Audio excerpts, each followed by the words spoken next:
Armor King is officially back on Tekken and everyone is going absolutely insane about it. I think that everybody's happy that this character, which is part of the legacy of the Tekken franchise and arguably one of the most cool Tekken characters ever, is actually making a comeback on Tekken 8. And I would argue that he's the best character on Season 2. And you don't even need to believe me, because just go ahead and watch what happened at Combo Breaker when he was announced.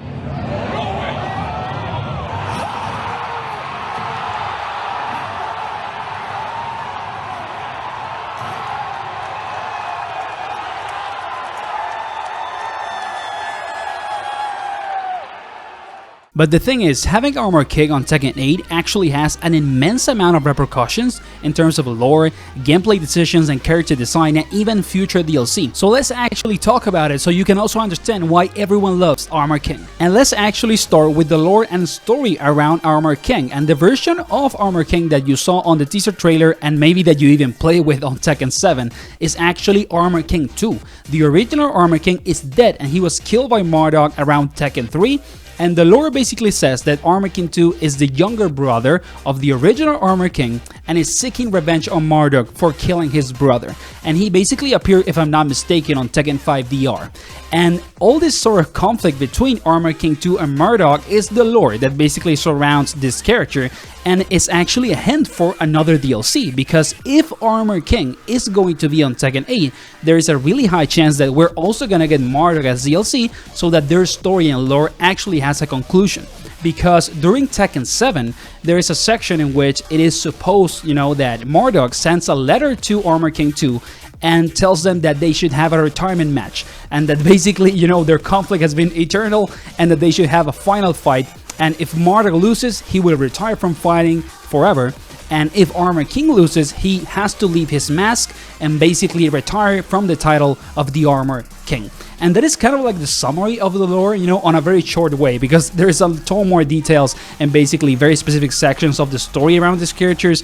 But this is kind of like the basic implication for DLC in the future and lore. We need to see the retirement fight, so not only Armor King has to be on Tekken 8, also Marduk needs to come back, and we will probably have some sort of story DLC in which this conflict actually happens. And this huge conflict and all the lore surrounding Armor King, and Marduk is actually, at the end of the day, one of the reasons why everybody loves the character, and probably he's one of the characters with the most cool introductions in the whole Tekken series. Now, another reason why Armor King is actually one of the most beloved characters in the Tekken franchise is his gameplay identity, his gameplay design, and basically the loop of options that he has as a character.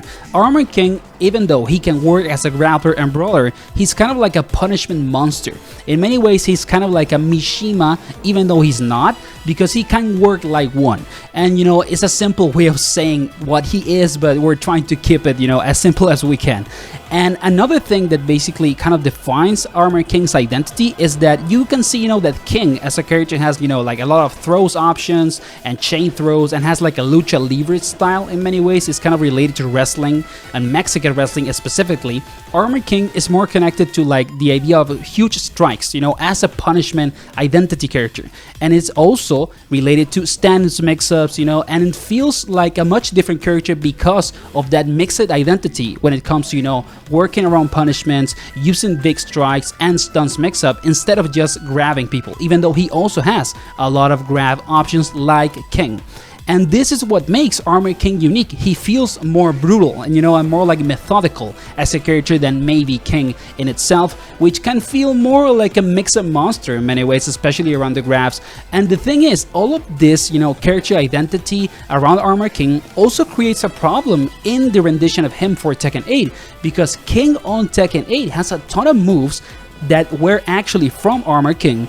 And he also has become a punishment monster. Like the version of King that we have on Tekken 8 is actually also a strike-heavy, big button punishment character. So the Tekken devs have a very big challenge around what to do with Armor King, because they probably want him to keep his identity as a punishment-heavy character, but they also don't want him to be just like King. So in that sense, they need to give him new stuff that is connected to his identity and that doesn't maybe change him as much. The idea is to basically make him feel fresh, but not as something completely new. And it's actually a big challenge taking into account that King has so many moves from Armor King on Tekken 8. And even you can see, for example, a video from Little Magin from like 2 years ago in which he said that he thought maybe Armor King was actually never gonna come into Tekken 8 because of the similarities with Armor King and the version of King that we have on Tekken 8. Well, as you guys already know, the King trailer dropped a few days ago, and after like closely looking at it, it's becoming more and more clear to me that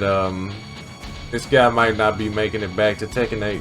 But why, Marduk? So this basically means that Armor King needs to get new moves, new stances, maybe even better punishments than King, which would be absolutely insane because the punishment game for King on Tekken 8 is crazy, one of the best in the entire game and the history of the franchise probably. So redesigning some of the moves and sections of the gameplay for Armor King is going to be a huge challenge, and I'm actually kind of like confident with the developers in that sense. Even though we've had a lot of problems around balance, I don't think that we have problems around character design. Like, most of the roster for Tekken 8 has a very unique identity, and even though they have taken some of that out with the balance changes that they have made, because they basically make the characters busted and give them the most stupid moves ever, the characters in themselves are not a problem when it comes to their designs and gameplay. So I'm actually confident that Armor King is going to have a really cool design, and it's gonna have new moves that make sense, and basically is gonna keep his identity as a character. And then what we also need to discuss is basically what Armor King means for Tekken 8 in a more general sense in relationship to the future of the game. If we get a character like Armor King, at least we have some consciousness that the Tekken devs know what characters we want, what sort of maybe gameplay direction we want.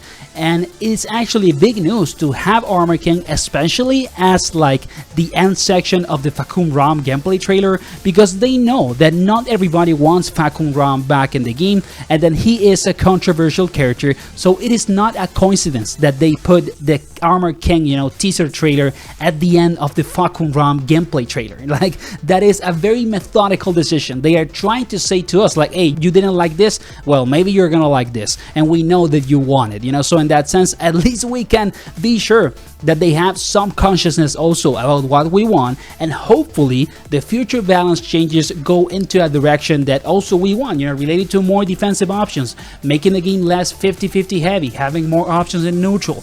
And in that sense, I'm kind of a little more confident after the announcement of Armor King around what may happen with the game in the future. I haven't played the game at all because of the balance state at the moment, and because there's a ton more things to do, you know, when it comes to fighting games. So in that sense, I really hope that Tekken 8 can take the right direction, and basically that Armor King is going to be the silver lining, you know, for Tekken and its future. I hope that you enjoyed the video, guys. I'm super excited for Armor King. I hope that you are too, and see you on the next one. Keep enjoying your fighting games, you know, Fatal Fury, Tekken 8, whatever it is that you're playing, and have a nice day.